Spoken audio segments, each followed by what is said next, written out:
दोस्तों, गुजरात लॉबी यानी मोदी और शाह इस कदर प्रेशर में है कि उन्हें राहुल गांधी के आगे अब झुकना पड़ रहा है। और पहली बार राहुल गांधी की जो डिमांड्स हैं, संसद में जो उनकी डिमांड्स हैं, सरकार को मजबूरन माननी पड़ रही है। और शायद उसकी एक वजह यह भी है कि राहुल गांधी का ये जो नया रोल है, उसके पीछे ये खड़े, जेनजी खड़ी है उसके पीछे। और सरकार को लगता है, मोदी शाह को लगता है कि अगर राहुल गांधी और जेनजी एक हो गए तो फिर आगे क्या होगा।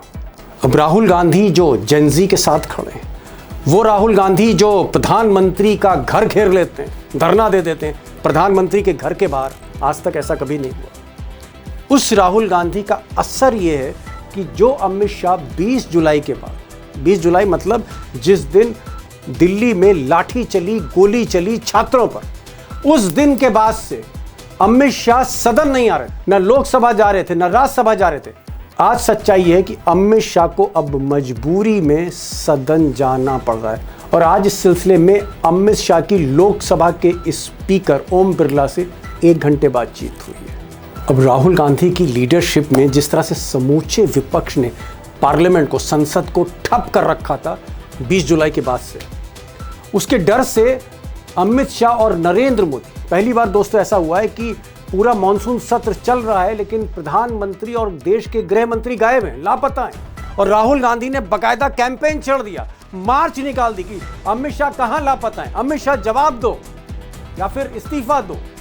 ये जब डिमांड बढ़ती चली गई, उसका दूसरा नुकसान था वो ये था कि मोदी जी इस सत्र में कुछ बिल लाना चाहते थे। एक फॉरेन कंट्रीब्यूशन रेगुलेशन एक्ट, उसका FCRA का बिल था, जो विदेश से पैसा आता है NGO को, पुराना एजेंडा है बीजेपी का, ये बिल लाना था। इसके अलावा एक डीलिमिटेशन के बिल लाने की तैयारी थी जिसमें 2/3 बहुमत चाहिए, जिसके लिए मोदी ने कई पार्टियां तोड़ दी। अब ये जो बिल था डीलिमिटेशन यानी सीटें बढ़ाने वाला, वो भी फंसा हुआ था, FCRA का बिल फंसा हुआ था, कई और बिल फंसे हुए थे। और आखिरकार सरकार राहुल गांधी के आगे झुक गई।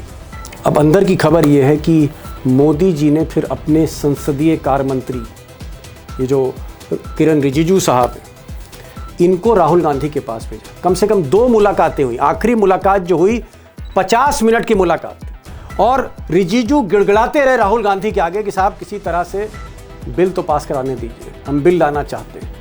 तब राहुल गांधी ने कहा कि पहले हमारी 2 शर्तें मंजूर करिए। एक तो अमित शाह को सदन में आना पड़ेगा, और 20 जुलाई को लाठी किसने चलाई छात्रों पर, गोली के आदेश किसने दिए, पैलेट गन किसके कहने पर चली, छात्राओं से बदसलूकी किसने की, इसका हिसाब दे, इसका हिसाब देश को दे, सदन में आकर अमित शाह सफाई दे, जवाब दे। पहली शर्त ये। और दूसरी, ये जो राम मंदिर के चंदे की लूट हुई है, इस पर बहस होनी चाहिए और इस पर सरकार अपना पक्ष रखे कि किन परिस्थितियों में ये लूट हुई है और इसके जिम्मेदार RSS के कौन कौन नेता हैं। अब ये दोनों मुद्दे, अमित शाह हो या मोदी, इनके लिए गले की हड्डी थी। कैसे साहब ये स्वीकार कर लेते कि चंदा चोरी हुई है, कैसे ये बोल दें जाके कि साहब मेरे आदेश पर पैलेट गन चली है, और अगर ये कहें कि साहब पुलिस ने चलाई है तो भी अमित शाह फंसे। लिहाजा ये एक तरह से आप कह सकते हैं कि गतिरोध बना रहा, और अल्टीमेटली ये बताया जा रहा है कि आज फिर जब राहुल गांधी के हाथ जोड़े गए तो फिर ये तय हुआ कि ठीक है, पहले अमित शाह आए, अपनी बात रखे, फिर हम बिल पर बात करेंगे। और इसीलिए आज अमित शाह को ओम बिरला से मिलना पड़ा, कुछ अपनी बात रखने के लिए और कुछ बिल की तैयारी करने के लिए। अब दोस्तों, राहुल गांधी की ये जो नई ताकत है, या एक तरह से आप कह सकते हैं ये जो प्रेशर है जो डाल रहे हैं सरकार पर, और सरकार जो झुक रही है, मैंने शुरू में आपसे कहा था इसकी एक वजह जेनजी है। ये जो जंतर मंतर का आंदोलन था, जिस तरह से राहुल गांधी इस आंदोलन के साथ खड़े हो गए, धर्मेंद्र प्रधान के इस्तीफे की मांग करने लगे, अमित शाह से जवाब मांगने लगे। और यही नहीं, जिन बच्चों को पैलेट गन लगी, या जिनको लाठियां पड़ी, या जो अस्पताल में गए, या जिनके दुख दर्द थे, उन सबको राहुल गांधी ने अपने घर बुलाना शुरू कर दिया। उनके साथ वो मिलजुल गए और पूरी तरह से समर्थन दे दिया। और इतना समर्थन दिया कि झारखंड में, यानी जहां पर कांग्रेस और JMM की सरकार है, राहुल गांधी के गठबंधन की सरकार है, वहां पर जब छात्र बैठे, बच्चे बैठे, तो राहुल गांधी ने कहा कि मैं इन बच्चों का सपोर्ट करता हूं। मैं इन बच्चों का सपोर्ट करता हूँ, मैं इन बच्चों के साथ खड़ा हूँ। और अपने मुख्यमंत्री यानी गठबंधन के मुख्यमंत्री हेमंत सोरेन से कहा कि बात करिए, और छात्र मान गए। हमारा एजुकेशन सिस्टम कोलैप्स्ड है, बहुत महंगा है और ऑप्रेसिव है, और एजुकेशन सिस्टम को बदलने के लिए एक्शन लेना चाहिए, चाहे वो कांग्रेस की सरकार हो, नेशनल सरकार हो या झारखंड की सरकार हो।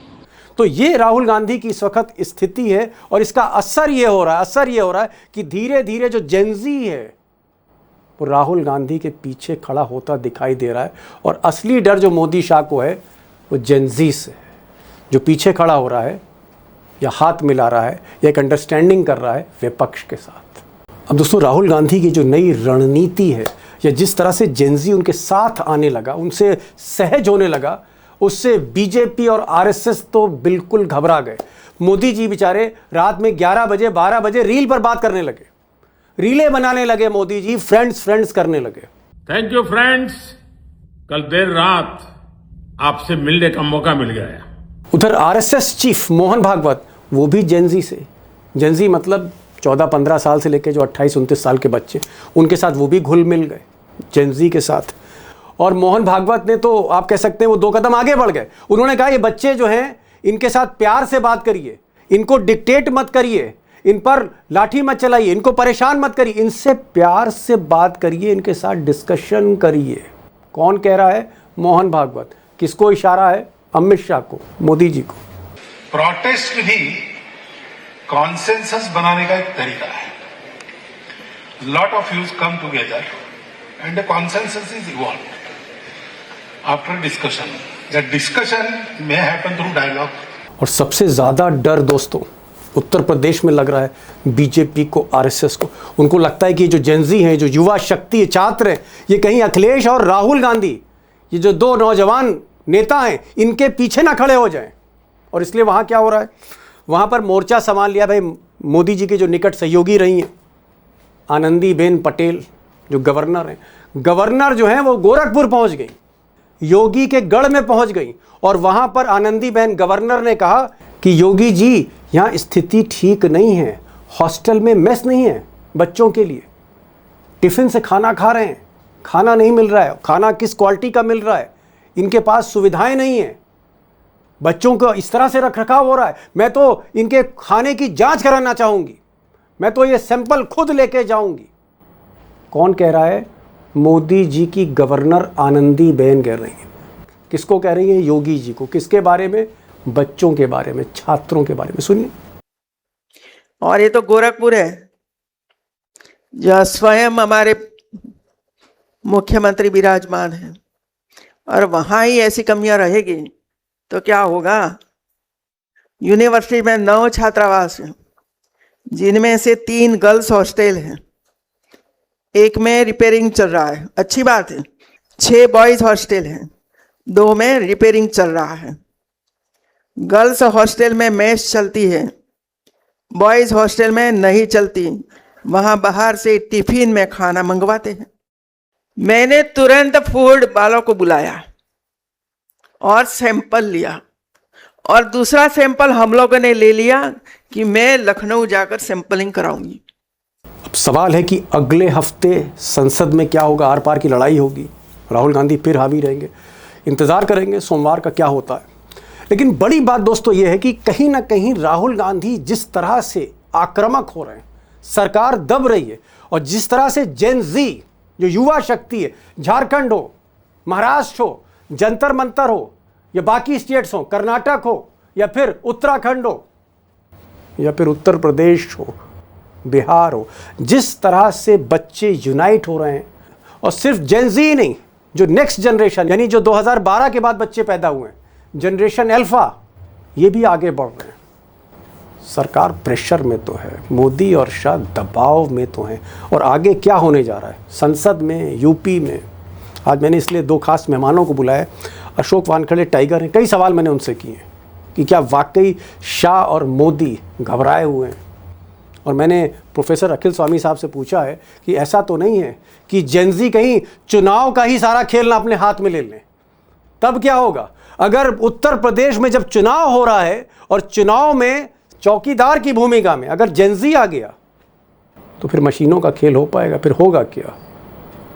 सुनिए टाइगर, क्या आपको लगता है कि जिस तरह से ये सरकार राम मंदिर का चंदा हो, इथेनॉल का मामला हो, तेल में मिलावट हो, छात्रों का आंदोलन हो, जेंजी छाती पे चढ़ा हुआ है, उधर संसद जो है चल नहीं रही है, क्या आपको लगता है कि कहीं ना कहीं मैं संख्या बल की बात नहीं कर रहा हूं, कहीं ना कहीं गुजरात लॉबी अब अपने ही जाल में आपको फंसती हुई दिख रही है?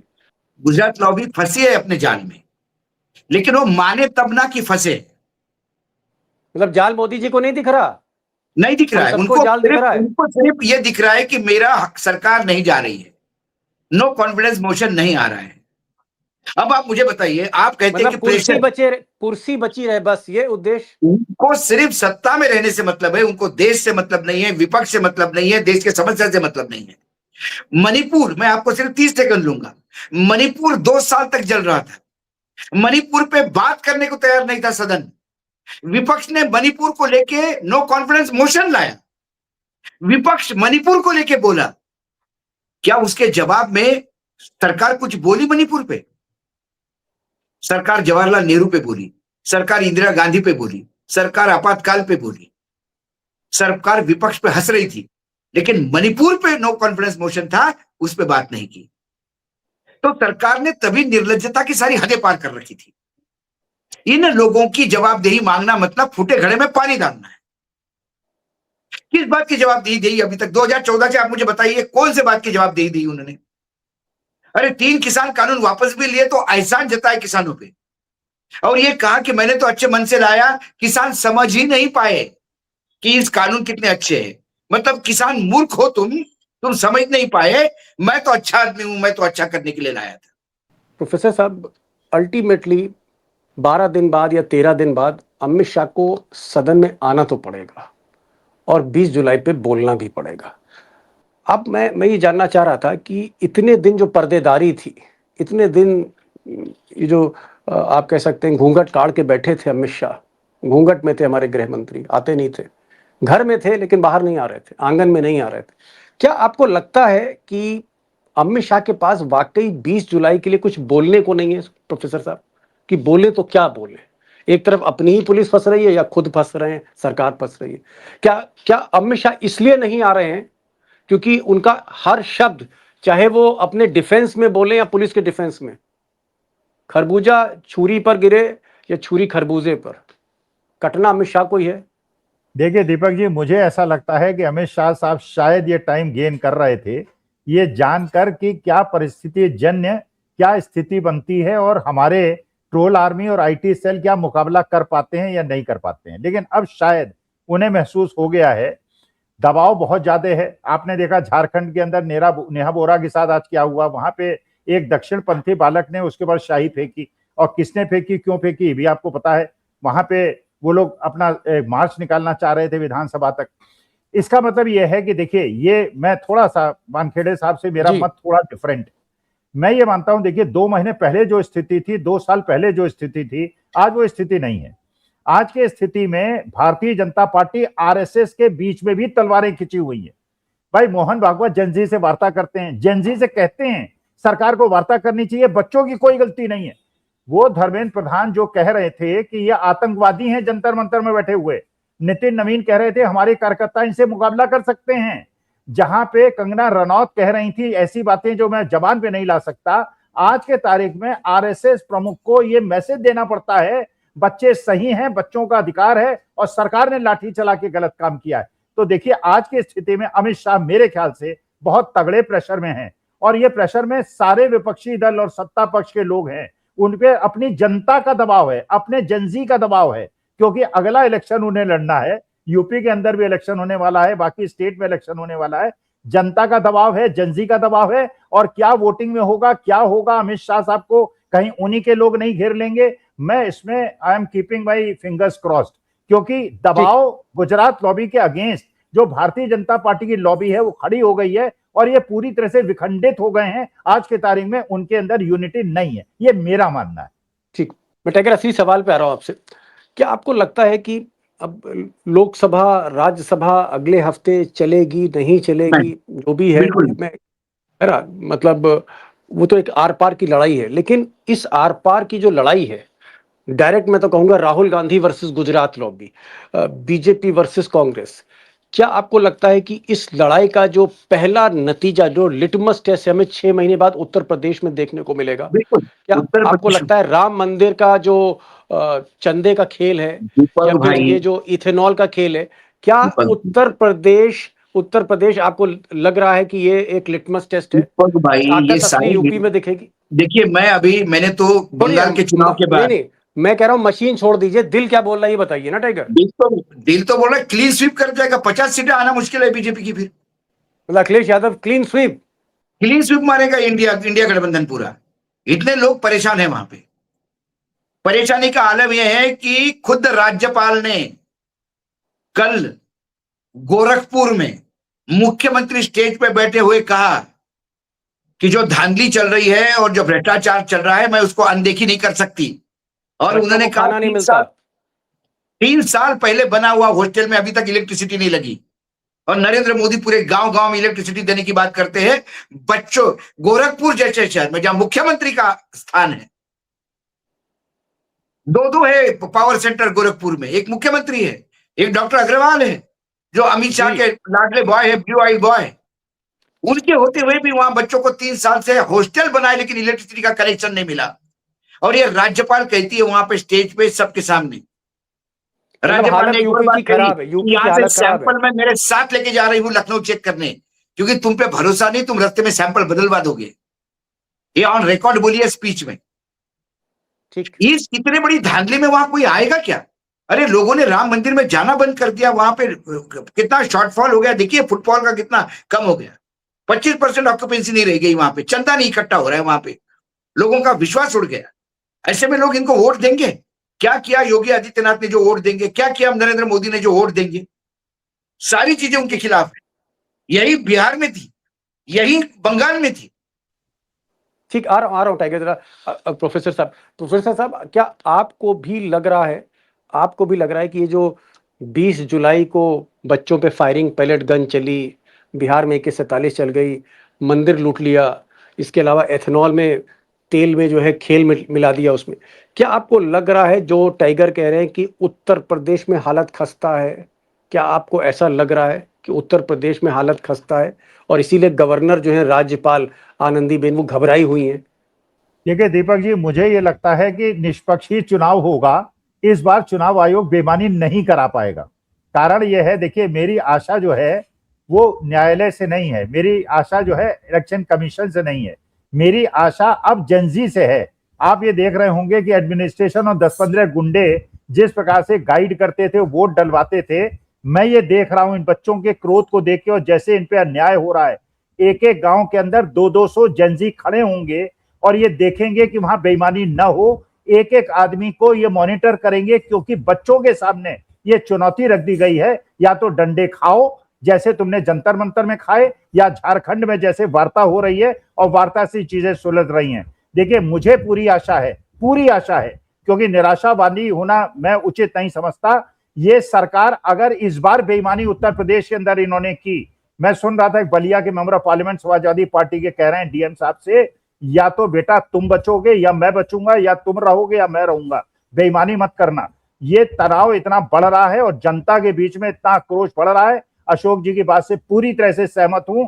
50 सीटें भारतीय जनता पार्टी को नहीं मिलेंगी, बेईमानी कराएंगे तो भी नहीं मिलेंगी और कराएंगे तो भी नहीं मिलेंगी, क्योंकि जनता जो है ये 77 वाली स्थिति में है उत्तर प्रदेश में, बल्कि उससे आगे हो गई है। जो अखिलेश यादव को क्राउड मिलेगा और जनता देखिएगा, ये वही जयप्रकाश नारायण की जो पटना के अंदर, चलिए अब यूपी की बात चली रही है, तो प्रोफेसर साहब, अखिलेश यादव कह रहे थे कि जो पीडीए है, दरअसल ये पिछड़ा दलित अल्पसंख्यक नहीं, पीडीए मतलब पंडित, और 9%, 9.5% पंडित वोट है, बड़ा डिसाइसिव वोट है कई सीटों पर। आपको लग रहा है अखिल साहब, अभी तो हवन भी करा दिया अखिलेश यादव ने, हवन भी करा दिया है, पवन पांडे को उन्होंने अयोध्या से कैंडिडेट भी घोषित कर दिया है। क्या आपको लग रहा है कि पंडित भाग रहा है बीजेपी से? दीपक जी देखिए, ब्राह्मणों की, पंडितों की एक आदत है, वो अपमान नहीं सहते। और ये देखिए जिस प्रकार से इन्होंने अभी मुक्तेश्वरानंद जी महाराज को ट्रीट किया है और बटुकों की चोटियों को, जनेऊ को खींचा है, मैं ये समझता हूं इस बार ब्राह्मण और पंडित इनको पूरी तरह से छोड़ देंगे। और जैसे राजस्थान के अंदर करनी सेना वालों ने कसम खाई है और पिछले लोकसभा में भी राजपूतों ने और ब्राह्मणों ने अगर इनके साथ नहीं होंगे तो ये चुनाव जीतने की तो बात छोड़ दें। देखिए, ब्राह्मण अपमान नहीं सहता, उसको प्यार मोहब्बत से पैर छू लो एक बार, जो कहोगे कर लेगा, लेकिन अपमान कर दिया, चाणक्य का अपमान किया था, चाणक्य ने जो है पूरी नंद वंश का नाश कर दिया था। तो वही तो पंडित क्या अखिलेश यादव के साथ जा रहे हैं? देखिए, विकल्प नहीं है ना। देखिए, इसीलिए राहुल गांधी का जो रोल है बड़ा इंपॉर्टेंट हो रहा है। दलित भी नहीं चाहते हैं अखिलेश यादव के पास जाना, ब्राह्मण भी नहीं चाहते हैं अखिलेश यादव के पास जाना, वहां पे केवल, लेकिन ये जो ब्राह्मण और दलित है, जो मुसलमान, ये जो कांग्रेस का पुराना वोट बैंक था, ये पिछली बार भी समाजवादी पार्टी के साथ इसलिए गया था कि राहुल गांधी उसके साथ थे। तो राहुल गांधी की प्रेजेंस से उत्तर प्रदेश के अंदर समाजवादी पार्टी और कांग्रेस का अच्छा परफॉर्मेंस रहा था। और इस बार जैसे अभी आपने देखा, डिंपल यादव ने रिया अहीर से भी मुलाकात की, उससे बात की, और जिस प्रकार से राहुल गांधी के प्रति उनका झुकाव बढ़ा है, क्योंकि वो समझ रहे हैं ये कॉम्बिनेशन डेडली कॉम्बिनेशन है और इसमें पुराना वोट बैंक कांग्रेस का वापस आएगा ही आएगा। अगर इसमें ओबीसी की अदर कास्ट को अगर अखिलेश यादव ने ज्यादा एकोमोडेट किया, जैसे पार्लियामेंट इलेक्शन में किया था, भारतीय जनता पार्टी का उत्तर प्रदेश में न केवल पत्ता साफ होगा बल्कि केंद्र सरकार भी उसी दिन गिर जाएगी। फाइनल क्वेश्चन आ रहा हूं टाइगर, मान लीजिए कि उत्तर प्रदेश योगी के हाथ से निकला, मोदी के हाथ से निकला और अखिलेश के हाथ में चला गया, फिर ये गुजरात लॉबी का क्या होगा अगर यूपी हाथ से निकलता है? उन्होंने तो पहले ही कह दिया मैं तो फकीर हूं, झोला उठा के चला जाऊंगा। क्या मोदी जी ने पहले ही कहा था मैं तो फकीर हूं, झोला उठा के चला जाऊंगा। मुझे अमित शाह जी की चिंता होती है क्योंकि उनका झोला बहुत बड़ा है, वो अकेले उठा नहीं पाएंगे। अमित शाह? हाँ, उनको 3-4 लोग चाहिए, एक पिकअप वैन चाहिए उनके झोले के लिए। लगेज ज्यादा है, लगेज ज्यादा है। इन्होंने तो क्या, मोदी जी का क्या है, मोदी जी ने लगेज सारा वो अडानी के ट्रक में चला जाता है। नहीं लेकिन टाइगर देखिए, कुछ भी कहिए, अगर हम एक दूसरा एंगल से देखें, they will be out of power simply. अरे साहब 292 से 318 पहुंच गए एनडीए। अरे साहब, तो क्या नायडू बाबू भाग जाएगा? नायडू चला जाएगा? 305 थे, 180 पे आ गए थे। एडीआर की रिपोर्ट कहती है कि मशीनों के जुगाड़ से 60 सीटें मिली लोकसभा में, तो 180 और 60 करके 240 आ गए। इतना करोड़ रुपए खर्चा किया, इतना करने के बाद भी सिंपल मेजोरिटी नहीं आ पाए। इसी देश ने आईना दिखा दिया ना, उनको दिखा दिया ना। उसी के बाद तो इन्होंने चुनाव आयोग के ऊपर सारा रोल डाला कि अब चुनाव जितवाने का काम तुम्हारा है। जनादेश नहीं चाहिए, ज्ञानादेश चाहिए। लेकिन इस ज्ञानादेश को घर जाने का आदेश सिर्फ जेनजी दे सकता है। ये अखिलेश जी ने जो काम है, बिल्कुल स्वामी जी के साथ I am agree, fully agree with him on this. बात है कि जेनजी जो है, इस बार वो मशीनों का, बूथ का, इलेक्शन कमीशन पे नजर रखेगा जेनजी। और जेनजी अगर सड़कों पर उतरता है, जैसे प्रोफेसर साहब कह रहे हैं, तो वाकई उत्तर प्रदेश में जो खेल है, जो खेला करते हैं, वो खेल नहीं हो पाएगा। आखिरी सवाल प्रोफेसर साहब, मेरे पास सिर्फ 1 मिनट का वक्त है। क्या आपको लग रहा है कि 20 जुलाई के बाद जिस तरह से अमित शाह की पुलिस ने लाठी चलाई, पैलेट गन चला दी, बच्चों के को बहुत बेरहमी से पिटाई करी, क्या गुजरात लॉबी की साख चली गई है? साख चली गई है, जो एक तरह का इकबाल था वो इकबाल नहीं रहा, रसूख कम हो गया। क्या आपको लगता है कि इस वक्त राहुल गांधी और विपक्ष बुरी तरह हावी हैं गुजरात लॉबी पे? Last question. देखिए, गुजरात लॉबी पूरी तरह से पस्त हो गई है, आउट ऑफ प्लेस हो गई है, उनको समझ में नहीं आ रहा है, कंफ्यूजन बहुत ज्यादा है। देखिए, 74-76 में हम जेनजी थे, हमें भी पॉलिटिकल कॉन्शियसनेस नहीं थी, लेकिन अपने अधिकारों के प्रति हम जागरूक थे। ये हमारे जो जेनजी आज के हैं ना, ये हमसे ज्यादा बुद्धिमान हैं। आप भी अपने घर में देखते होंगे, आपके बच्चे आपसे ज्यादा बुद्धिमान हैं, आपको गाइड कर सकते हैं, आपको बता सकते हैं। तो इनको डायरेक्शन की जरूरत नहीं है, गाइडेंस। इन्हें ये एक बार समझ में आ गया है, ये दुष्ट लोग हैं, ये मारपीट करने वाले लोग हैं, ये लाठी चलाने वाले लोग हैं, इनको सबक सिखाना है। तो मैं ये आशा करता हूं अपने जेनजी से, अभी तक जैसा इन लोगों ने दिखाया है, ये अपने अधिकारों के प्रति सचेत हैं और अपने अधिकारों को लेके रहेंगे और हम लोग इनको आशीर्वाद देते रहेंगे।